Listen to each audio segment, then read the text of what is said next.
What up, party people? Welcome to yet another edition of DJ to DJ. I'm your man, DJ Fernando G, as always, with another amazing talent. And today, my honor to be able to talk to my brother from the other side of the country.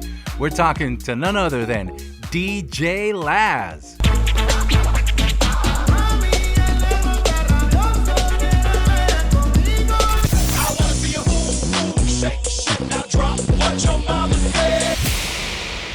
What up, brother? How are you, man? Much. Everything is good, buddy. How about you? I'm doing fab, brother. I mean, considering everything, with this whole quarantine thing, I'm having a good time doing this podcast, man. Well, you know what? I appreciate it. I appreciate the invite, the opportunity. Thank you very much. Shout out to everybody on the West Coast and wherever you guys are watching this podcast at. But over here in sunny South Florida. There you go. There you go. We got that Miami Heat jacket going on. All day. Sweet, brother. Well, as you and I spoke before, this is a little platform where we talk to talented DJs such as yourself and talk about the origins and how they got started, how they discovered DJing, how they learned to beat mix, and what it took to get to where they are today. So what do you say we get started and take a little, hell yeah, travel back in time and ask that first question. How did you discover DJing, man? Well, my brother, rest in peace to my brother Ray. He used to do private parties and stuff like that. And I remember the day that I said, ooh, this is for me right here. I want to do this. I saw my brother playing music, meeting girls. And at the end of the day, somebody walked up and paid him money for that. I go, oh, this is me right here. This is exactly what I want to do. And, for those of you that don't know, 17 surgeries, wasn't supposed to walk, was supposed to lay flat in the bed my whole life. So I had a lot of time in my hands. And I remember going to do gigs with my brother, and man, I just loved making people happy with music. That's awesome. And that was the first bug for being a DJ. And how old were you when that happened? Oh God, I was probably 12. Wow. Yeah, I was probably talking my first radio gig. I got when I was 14. Dang, bro. Yes.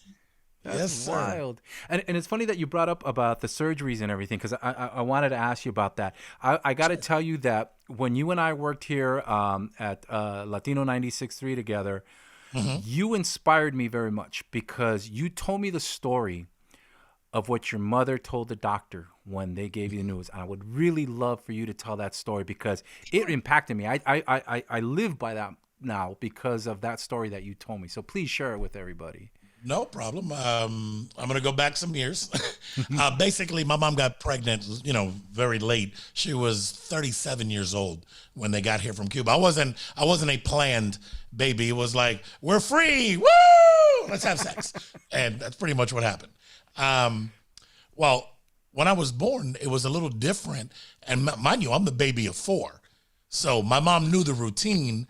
You have the baby, they wrap up the baby, they clean it up, and they come over to mom and they hand mom the baby. Well, with me, it was opposite. They cleaned me up. Everybody in the room was like, whoa. And then right out of the room. So my mom was like, yo, what's going on? And the doctor comes in and he tells my mom, listen, I got some bad news for you. Your son was born with a birth defect. Sorry about that. Your son was born with a birth defect, and he will never walk. Not only will he not walk, he'll never sit up, stand up, and clearly not walk. And my mom told the doctor, Doc, do me a favor.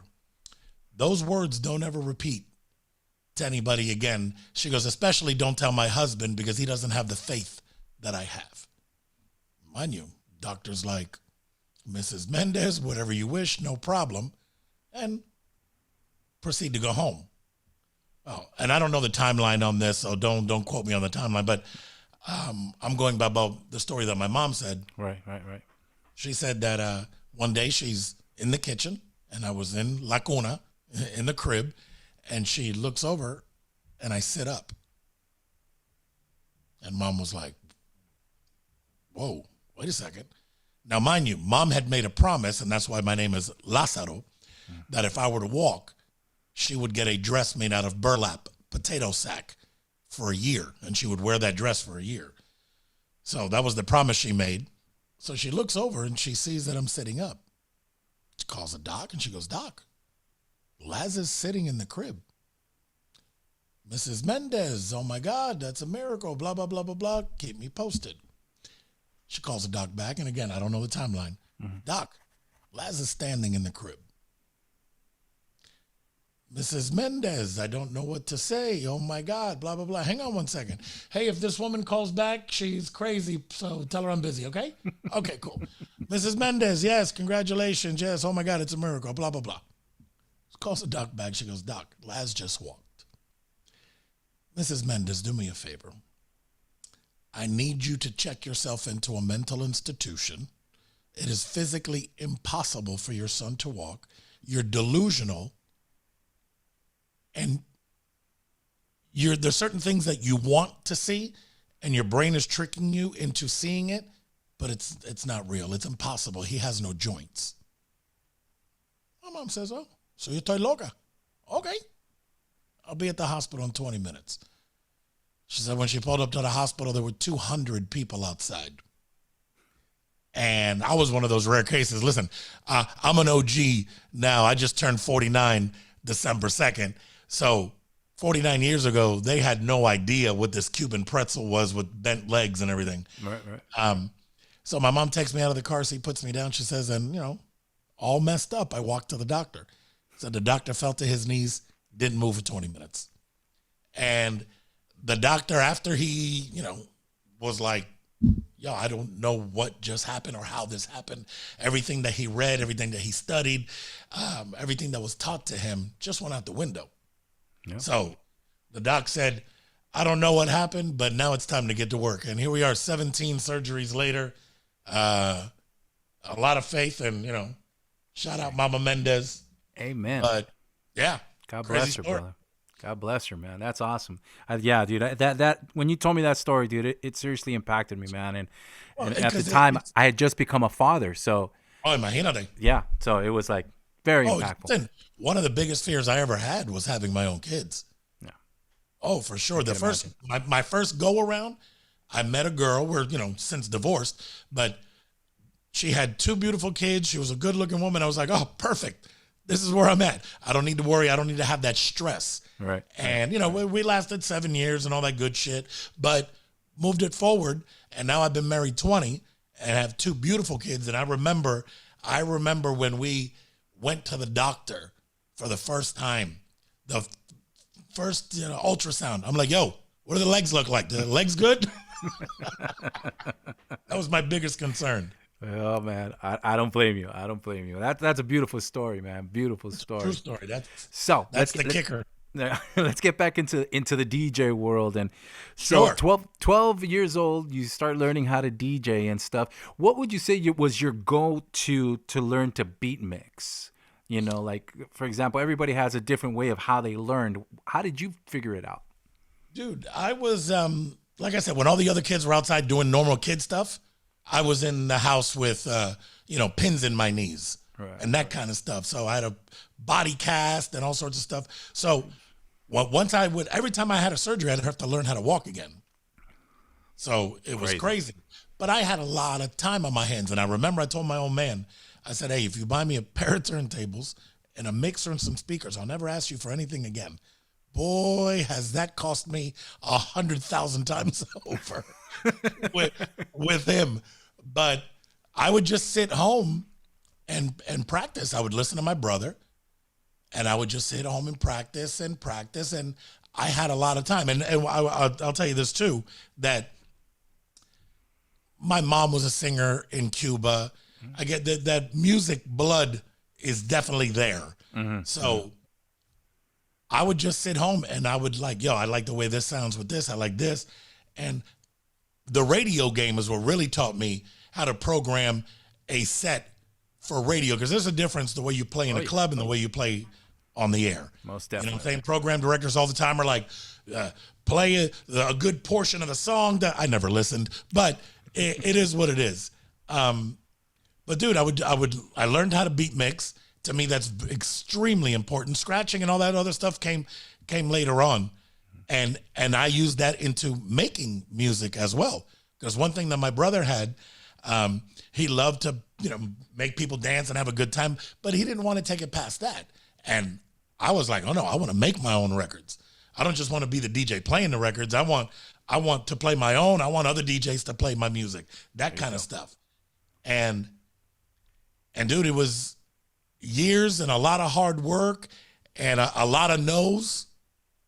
Yeah. A lot of people say no, this ain't gonna work. No, I mean, dude, Mami El Negro, my first single. I remember I went to New York to Cutting Records. I was a jit.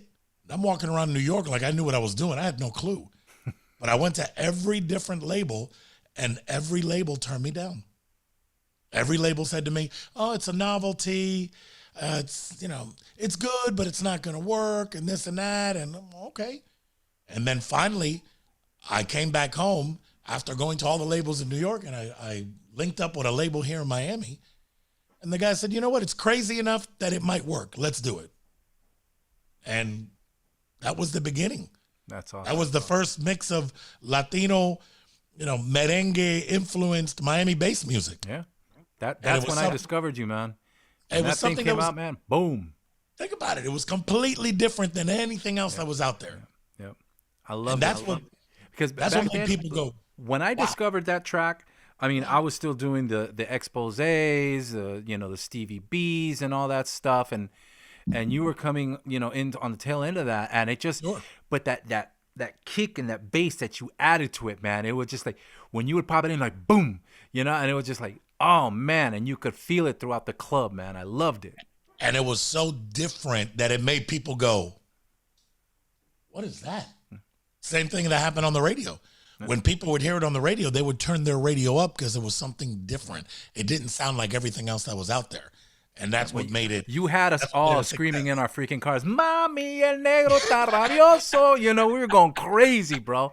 I got to tell you, man, it's like, I mean, aquí le decimos tu matanga, it was like, bam, you play that, it was on, dude, And the West Coast, man, showed me a ton of love on that record. That was my first taste of the West Coast. When the label's telling me, hey, such and such, if I'm correct, there was a station in San Diego called Jammin' Z90. Z90, Could that be? Yeah. Okay. The label tells me, hey, your record just got added in Cali. And I go, what? Like, my record in California? And they were like, yeah. And then as soon as that station put it in, other stations just started to follow and put it in. And put it in. And it was crazy. I remember the first time I performed that record as DJ Laz was in Dallas, Texas, opening up for Selena at Fair Park. Wow. Yes, sir. That's bomb, dude. That was my first. No, but the funniest thing on the planet, listen, for those of you that don't know, I'm sitting out, but I walk with a limp. You know what I'm saying? I call myself the pimp with the limp. So imagine 30,000 people at Fair Park in Dallas, and Selena La Reina is getting ready to come out, and my record's climbing, it's getting big, and they're like, hey, would you come do the show? I'm like, sure. And I walk out on stage when the record starts, and everybody was like, woo, because they knew the record. They're like, woo, whoa, what is up here? ¿Qué le pasa a este? What's going on here? Eso mismo. And it was one of those things I was like, okay, yo, this guy limps. Within 10 seconds of the song and me performing, everybody forgot about the limp and just enjoyed the party. That's it. And that's one thing that I try to preach to these kids today, because imagínate, I got a 16-year-old, I got a 12-year-old. One thing that was big, that's big now that we did not have back then was social media. Yeah. And, I tell kids, you got to have thick skin. Not everybody's nice. Yeah. Kill We them live in a with kindness. cruel world, man. It's a cruel world. 100%. And you know what? If we don't prepare our kids for that cruel world, Yep. if we put them in a bubble, the day they come out of that bubble and they get smacked in the face with one of those cruel comments, they're not going to know how to deal with it. I got to tell you, man, I put my kids in Taekwondo, and I'm glad I did, because this class that they're in, dude, they don't just teach them the fighting. They teach them the life experiences, man. Sure. When it starts getting hard and, they want to cry, they're all like, no, man, you got to take it. And they keep them, like, they come at them harder, more aggressive, even in their tone. And, my wife is like, oh, man, I hate when they do that. I said, but you know what? That's reality, man. That's going to be life later on. That's what's going to hit them. It's not the punching. It's how the people talk to them and get aggressive and get mean and stuff. And they got to be ready to handle that. That's true. They got to have thick skin. We got to do that. Yeah. I wouldn't be where I'm at if I let all the things that people said about me affect me. Yeah. And I tell people all the time, nobody can make more fun of me than me. So right there, I just killed all the ammunition you had. Go. Now what are you going to do? Exactly. Oh, now it's raw talent. Now I got you for sure. Let's go. You know what I'm saying? So how did you come up with the concept of Mami El Negro? What was the inspiration for that track? Dude, I remember, like I said, DJing parties with my brother and all that stuff. And we grew up in a house where Spanish music was big. And I remember Mami El Negro from Wilfredo Vargas was a huge merengue record. Yeah. And Miami bass music was big at the time or coming up. And I said, man, I bet you that would mix good with that.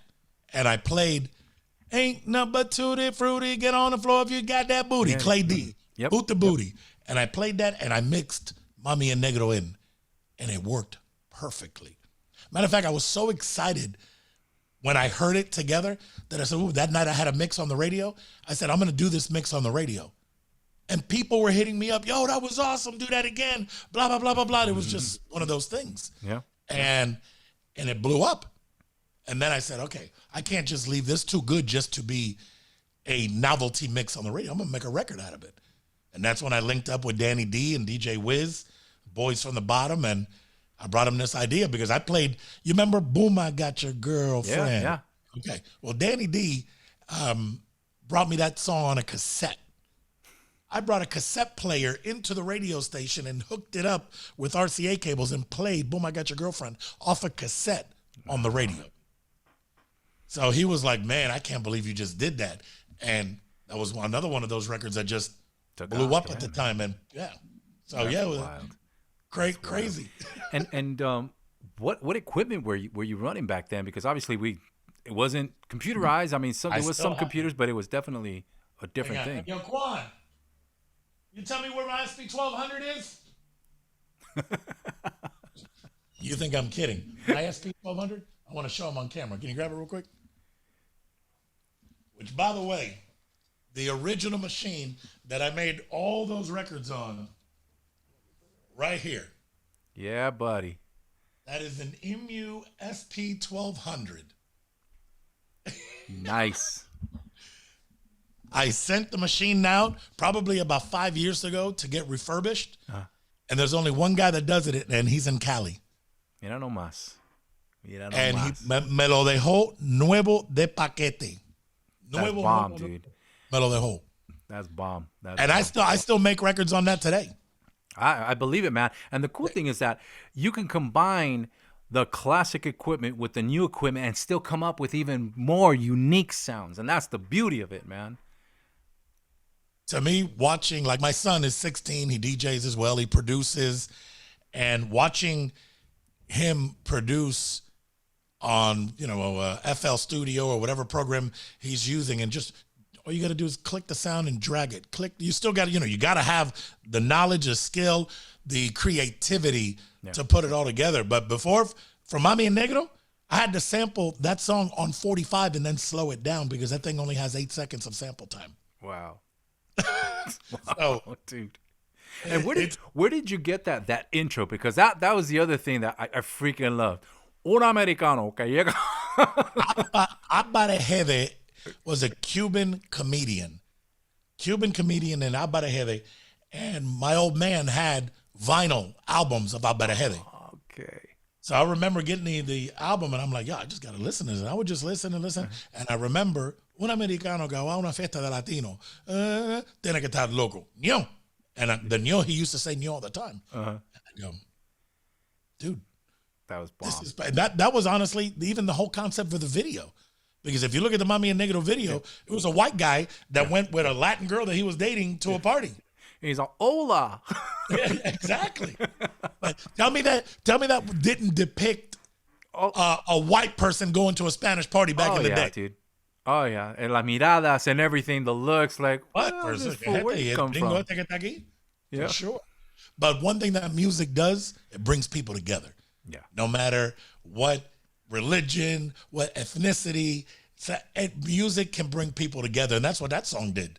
That song brought people together. I love people that don't know the words. They're just like, hey, what's that song you did? Na, na, na, na, na, na, na, na, na. I'm like, yeah, that's it. And how did you first get into radio? Because you obviously started at a real young age. And I did. How did you get your foot in the door, man? What was your first steps for that?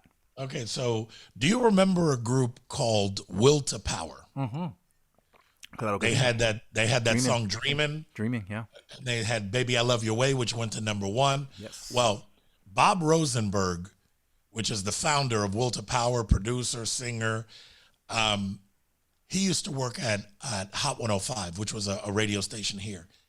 And an opportunity came up, an opening came up at the station. And the reason he said, yo, Laz would be great for this, because he was late to a party that I was basically setting up the equipment for him to show up. Well, he makes a phone call. It's like, yo, I'm going to be 30 minutes late. There's no ifs, ands, or buts about it. I can't get there. Wow. And I said to him, well, what do you want me to do? And he said, you got to play. Now, mind you, I'm a jit. I am a jit. And I said, okay, well, got to play. And I pretended that I was in my room, not in front of a bunch of people, not at a party. I pretended that I was in my room. And when he got there 30 minutes later, I had the dance floor packed. And he sat back for another 15 minutes and watched the way I handled myself and maneuvered the crowd. And that was just playing music, because I hated to talk on a mic. So just playing music. And he said that day, man, you've really gotten good. And I said, wow, yeah, I appreciate that. Thank you very much. So when an opportunity came about and he got wind of that opportunity, he said, yo, we got to put Laz in that spot. Nice, now, mind you, I was 14. I lied to everybody, told them I was 18 and, the whole bit. But I remember doing Uncle Luke had a club here in Miami called Strawberries. And there was a live broadcast on Hot 105, which was the station, and they needed somebody to DJ that party. So Bob recommended me. Nice. I get to the club, and mira, like this. My hands were shaking. And the house DJ, the resident DJ from the club, Peter Gonzalez, I'll never forget, he said, hey, you all right? I'm like, yeah, I'll be fine. Nervous as all hell. He said, here, have a shot. That was my first introduction into liquor. Here, he goes, yeah, here, have a shot. And I'm like, all right. And I hit that shot.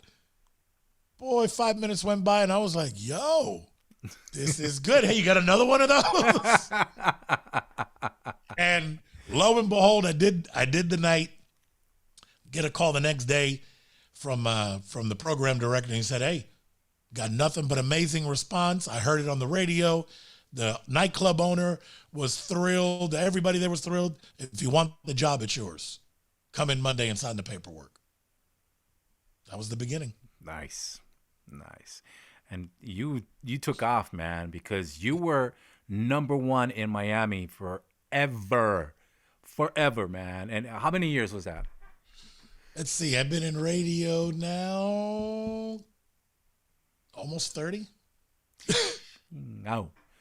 Yeah. Dude, because, I remember, because I worked in radio the majority of my lifetime, and, I remember hearing about, Miami and stuff, and DJ Laz, the #1 radio show in Miami, DJ Laz. And it wasn't just, a saying. You had the #1 slot, #1 show forever, the #1 station forever.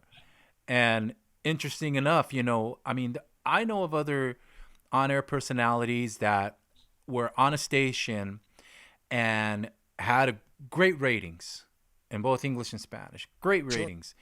And they're there at the one station for many years and then decide for whatever reason, contracts up or whatever, they move to another station and their numbers plummet. Yeah. You, on the other hand, were the opposite. You went to the other station, your numbers went up, and that other station you left went down. So that was a phenomenon because you don't normally see that. Normally people stick with the radio station that they're at. Right. But I think it was your personality and the talent that you bring was very unique, to that market. And I think the people just truly, truly loved you. And it wasn't just the station that they were following. They were following you. So congratulations on that, brother. Thank you. I have been very fortunate in my radio career that everywhere I've gone, the majority of the people have followed me to that. And not a lot of people can say that. I spent 22 years at one station. Yeah. 22. That's a long time. That's a very long time. Yeah. You know what I'm saying? And it's been an amazing journey. The first part of it, I can't wait for the second part. Because now I do my Sirius XM show with Pitt on Globalization, Channel 13, and that's another success story that I absolutely love. That's awesome. It's been the whole Pitbull journey has been amazing. Yeah. How did you guys become friends, and how did you meet him? How did things start to evolve with him? So Uncle Luke, we go back to Luke. Luke had called me up and said, Laz, I got this little light-skinned Chico, light eyes that you need to meet, little Cuban cat that I just signed, and I want you to listen to him. So I'm like, all right, cool, Luke, bring him over. So he comes to the station, and the perfectly polished Armando Perez Pitbull of today was not who I met, almost 20 years ago. Right. But there was something about him that he had that it factor. And I tell this story to this day. He walked in the room and he commanded attention. You know what I'm saying? So it was one of those things I was like, yo, this kid with a little bit of work can be a monster. Now, I had no idea the kind of monster he was going to turn into because he's a global superstar, which I love because I've been part of the journey from the beginning, and I see what it's turned into. So, like I said, he introduced me to him, and me and Pitt kept in touch, and he kept bringing me records, and I'd tell him, nah, not yet. No, that's not the one. He was like, yo, for real? I'm like, yo, for real. Must have brought me, I'm going to guess, a dozen songs or so. And then one day, he shows up and he brings me a record called Oye, which ended up on the Fast and the Furious soundtrack. And when I heard Oye, I go, oof, hold up. I call him and I go, yo, we got one with this one. He said, you think so? So I don't think so. I know so. I said, yeah. I said, this ain't going to be your big nationwide smash, but is this going to get people talking in Miami? For sure. Oh, I was right. That afternoon, I played it on the radio. All the phone lines lit up. Boom, boom, boom. Everybody, yo, what's that song? Yo, who's that kid? Blah, blah, blah, blah, blah. I brought the record back. I played it again. I mean, I got in so much trouble at the station because me and Pitt were like this. All right, so it was like insane. And that was the beginning. That was the first song that got him his first. He'll tell you the story himself. And it's crazy that we do a podcast together and traveled the world. It's amazing. That's awesome. But that song was the beginning of who's this kid? Mm-hmm. Who is this kid? And you're only as good as your last record. Exactly. So what happens then? Then he just goes. He just starts going. So Jermaine Dupri dropped Welcome to Atlanta. And Chico calls me. I call Pitt Chico. He goes, hey, you got an instrumental of that? And I remember getting a 12-inch record that on one side was Welcome to Atlanta. The other side was the instrumental. And I go, yeah, I do. He said, I'm going to come get that. The next day, he brought me Welcome to Miami, done. Wow. Nobody has had his work ethic in all the years that I've been doing this. Nobody. Wow. His work ethic is insane. Well, it shows, man, because, man, that boy was on every freaking radio station with like 40 songs. And if it wasn't his own track, he was producing somebody else and, featuring this person and featuring that artist and this artist. And I was like, damn, dude, this guy's just nonstop, And it was like una tras otra. Oh, crazy, yeah, no. And that's the way he programs his shows, his live concerts, like a DJ set. Nice. Every record that comes in is just a smash and bigger and better. And he's an entertainer, dog. Yeah. There's just no way no way around it. And business sense, I've never met anybody smarter. Yeah. Ever. He's got this great video where it's an inspirational video that's gone viral on YouTube. It's all over the place, and he just that speech is really cool, and just motivating people. And it's like you say, he demonstrates there in that brief moment, he demonstrates that work ethic that he has, and you can tell that, it's like you say, I mean, there's no way of just saying, oh, I got this cool track and it's going to be done. It's easy. No, man, it takes a lot of hard work, and there are some people that they might get lucky and get, a hit.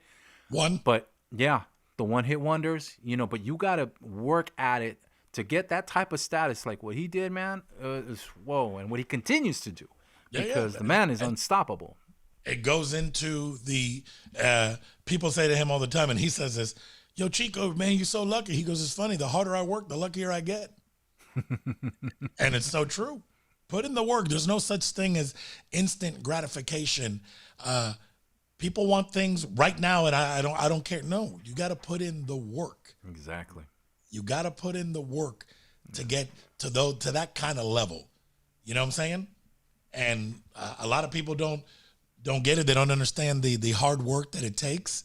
But just trust me and believe in yourself. Yeah, and you definitely have that work ethic as well, because I mean, I got to work with you for what, it was about a year and a half. Yeah, about a year and together, and you were nonstop, bro. Because I remember you come in to LA, you do your show live from LA, and then you're taking off back to Miami. You're doing your stuff over there, coming back nonstop, and I'm like, man, how does this man do it? One thing that that taught me, that whole experience, which, by the way, nothing but love for the West Coast. Thank you for it. Was short, but it was a lot of fun and a great experience for me. I was working 17-hour days. No vale la pena. I don't want to be the richest guy in the grave. No. You know what I'm saying? Well said. I learned that. I learned that one the hard way, and I'm like, yo, it was too much. Yeah. It was too much. I still love to work, but I play as hard as I work. Yeah. And I think that's the balance. I see you on that boat, bro, and I'm all like, man, I got to go visit Laz, man. Whenever you want. And I think that's the balance that has kept me sane. Is, okay, I did that year and a half of 18-hour days. I'm never doing that again. Yeah, because I remember, dude, you had the morning show, which I think started at 6 a.m., if I recall correctly. So which meant that you were in there. Miami time or LA time? Which one? No, the LA, when you were in LA. Yeah. So you were in LA, you're coming in at 6 a.m., which meant you're starting at 6 a.m., which meant that you're probably at the station around 4:30, okay? You're doing your show, you're doing, the prep for the next day after that. You're doing remotes, you're doing nightclubs, and then you're flying back to Miami. You're doing the same thing over there, back and forth. And I was getting tired just watching you, bro. Like, dang, dude, this guy, man, is nonstop, man. And it's the truth. And when I did both from one location, I'd have to be at Latino at 2 o'clock in the morning because I had to be live in Miami 3 hours ahead. At 6. Yeah. You know what I'm saying? Yeah. So, which was 3. So, yeah, it was a lot. But when you love what you do, you'll never work a day in your life. There's truth to that. Yeah. But you have to do things with moderation. Yeah. You have to do things in moderation, because if not, te vuelves loco bien rápido. Yeah.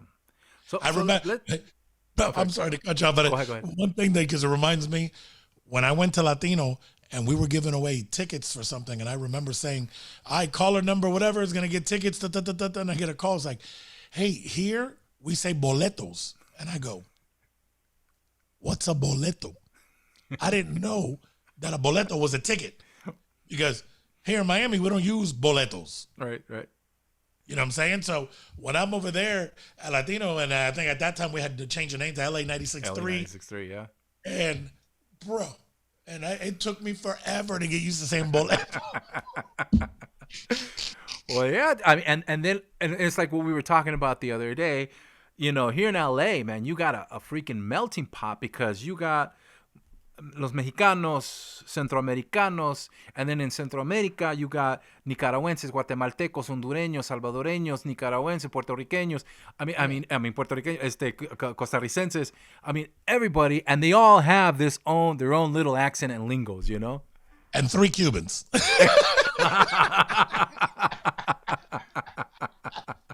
Exactly. Yes, it was a hard thing to get used to being from, Miami my whole radio career, but I wouldn't have changed it for the world. I learned a lot. I got to experience a whole new culture, a whole new set of fans. And it's crazy because when I do globalization now on Sirius XM, I get people that hit me up all the time and they're like, Laz, man, I miss you in LA. And da-da-da. I said, listen, I miss LA too, but you can hear me here. There you go. So we're nationwide. I love it. That's funny, man, because you had to go from saying coño to no manches, way. Yeah. Yes.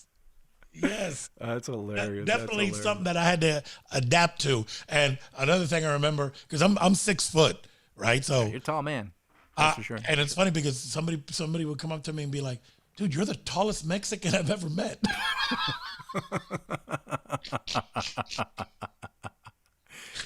Classic, dude. But no, yes, an awesome time. Yeah, it was fun, man. I had a great time when you guys were there, man. And it was just, and I'm telling you, man, that when I met you, because I never knew about, your disability and stuff. And I was like, when I saw you, I was like, oh, and I thought, okay, what happened? Did he have an accident or something? What was that? And when you told me the story, brother, man, I was like, dang, man. And I'm telling you, we had just had my eldest son. And how old is he now, by the way? He's 12 now. Yo, I got a 12-year-old girl. Keep him away from mine. But he's already getting into the music as well. I got him. He learned how to beat mix already. He started messing around with GarageBand. He's got an ear, lads. I got to tell you, man. I was totally surprised that he started messing around with the keyboards on his own. I just pulled out my MIDI keyboard. He hooked up GarageBand. He started playing the theme to Beverly Hills Cop. Pero así nomás, tan, tan, tan, and then added the bass line. I was like, yeah. Yep. He's got it, man. You can't teach that. Yeah, he's got it. So he's taking guitar lessons right now. He's learning DJing. He's messing around with the keyboard. So when we're ready, we're gonna unleash him and make it happen, man. Because he's got it. Here's what I tell my kids: whatever makes you happy. Yeah. You know what I'm saying? I'll give you all the guidance and the tools to succeed, but you have to do it on your own because that way you appreciate it. Exactly. You know what I'm saying? And that's something like my daughter loves makeup. My daughter she's 12. She just launched her lip gloss line. It's called Bimini Rose. Shameless plug, by the way. BiminiRose.com. And she does all these YouTube videos and just constantly put makeup on. So I said, if we're going to do it like that, let's make a business. We're going to put her link in the description as well on this one, okay? So anybody that wants to check it out, man. And look out for my son. He's going to be the next big producer. Watch. Ora, that's it. Yeah. That's it. So the other day I'm checking out on Instagram and you got this little tease going up, something big coming up in 2021. I'm not going to ask you to spoil it if you're not ready to share, but it sounds interesting, man. Okay, well, let me look at the date today. Okay, I can't share it fully for legal reasons, but just know that today that we're doing this is December 16th. My radio non-compete ends in 4 days. Mm-hmm. So, are there some things in the works? 100%. Can't tell you where, can't tell you how, but there's a lot of things that are getting ready to pop off in 2021, and everybody has had a rough 2020. Yes. I don't think anybody expected. Yes. Matter of fact, I was in Cali getting ready to open up for Pitt at one of the casino shows that we were doing when I got the call and said, yo, they just canceled everything. And I was like, what? What do you mean they just canceled everything? They just canceled everything because of this whole Corona whatever thing. And nobody really knew much about it. Right. And I was staying at my boy J-Love's house. And it was great because I got to hang out with J-Love and his family and all that. But when I looked at That was a Thursday that we were supposed to do the show. And I started looking at the flights, and I wasn't supposed to leave till Monday. And there was so much commotion and craziness going on. I said, nah, I'm changing my flight, and I'm going to get back home, because if things are going the way I see them right now, I want to be with the family back home. Exactly. And that's, I never thought we'd be talking about this in December of 2020. Right. I thought when I first started hearing this thing and stuff, I remember the swine flu, and nobody was worried about that thing. You know what I mean? It was like whatever. But when I started seeing, how it started going, at first I thought, maybe 3 months. All right, we'll have to do it. And it keeps going. It just getting worse and worse and worse. And I'm like, so this is not for good. Everybody or anybody who's tuned in who has lost somebody to it, our prayers, our condolences to you. But they have definitely blown this thing way big and not giving people a lot of the truth. We'll leave it at that, and hopefully it'll be something of the past in 2021. Yes. And we can get back to some kind of normalcy, even though I don't think the world as we knew it back then will ever be again. Yeah. It's a different ball game. It's a different ball game. I wash my hands 5 times now. Yeah. Nobody ever did. You never did that before. Dude. But it's because they embed things in your head. Yeah.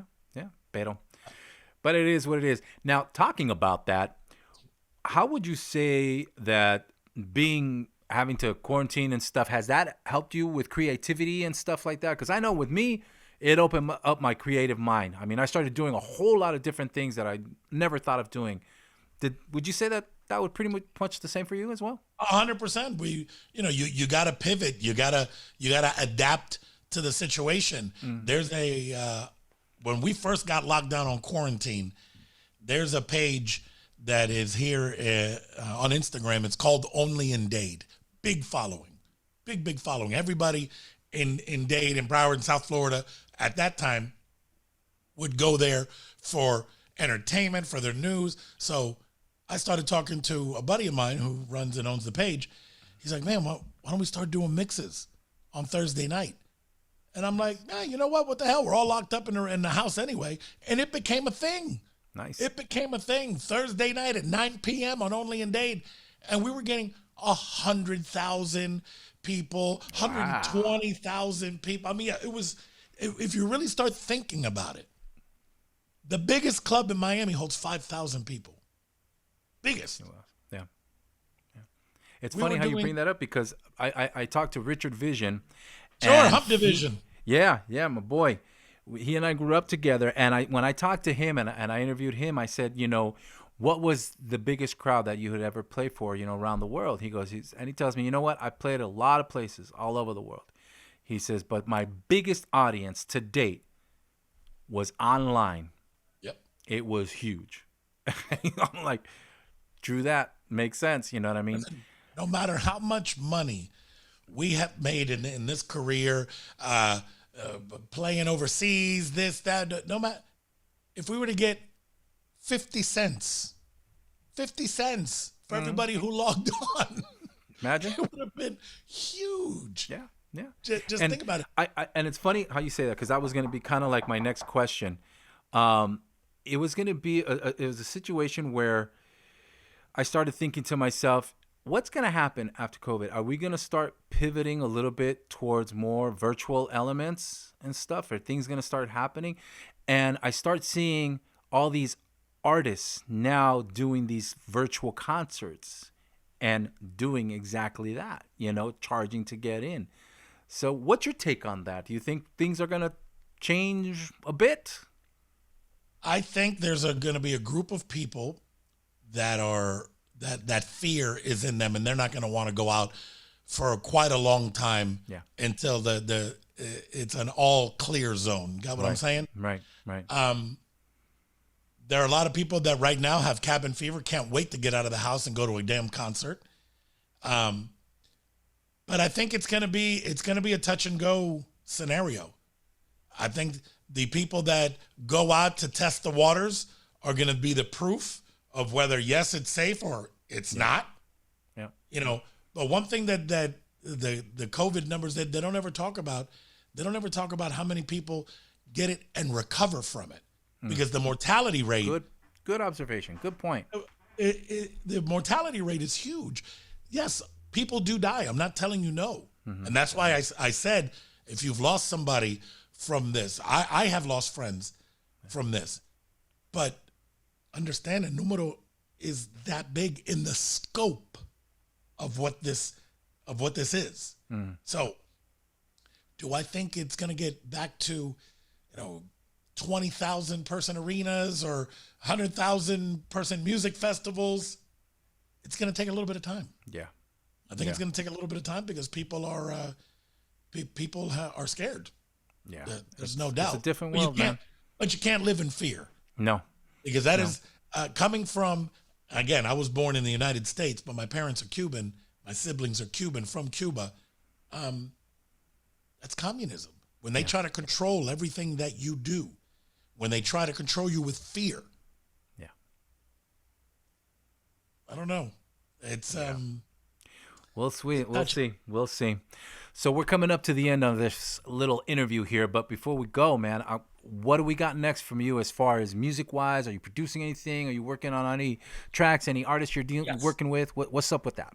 Oh, get ready. 2021 is definitely going to be full of new releases. Nice. Of a new home, whether it be musically, whether it be radio, whether it be I'm